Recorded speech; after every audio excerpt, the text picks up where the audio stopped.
Gianfranco Di Nino, presidente dell'Associazione Tennis Club Natisone di San Giovanni e anche Manzano, possiamo dire, del distretto della Sedia, campione d'Italia. Dopo una lunga maratona sui campi, tra spareggi e controspareggi, alla fine è arrivato lo scudetto, come si dice in questi casi.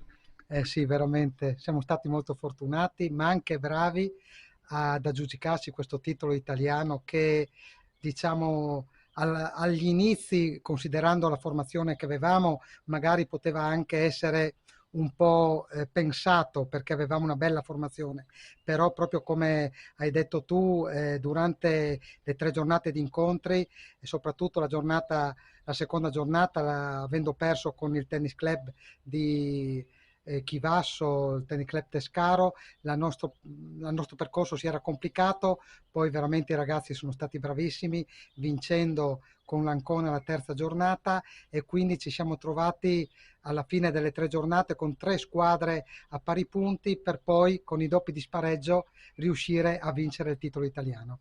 Se l'hai detto tu, praticamente 4 giorni perché si è dovuto giocare, avete dovuto ricorrere al lunedì per assegnare insomma, il titolo, e un po' ricorda le vecchie partite, i vecchi incontri di Coppa Davis, no? Sì, è stato proprio così, è successo anche altre rarissime volte. Il regolamento dice questo, che quando 3 squadre si raggiungono lo stesso punteggio alla fine delle 3 giornate devono disputare dei doppi di spareggio e noi il lunedì ci siamo fermati, abbiamo giocato contro il Tennis Club Ancona e il nostro doppio è uscito vincente e ci ha regalato il titolo italiano.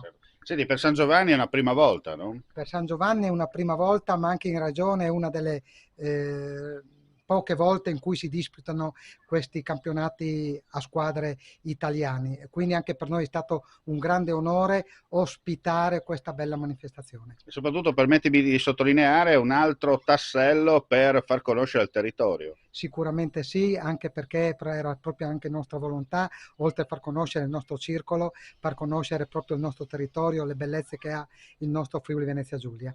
Complimenti allora. Grazie mille.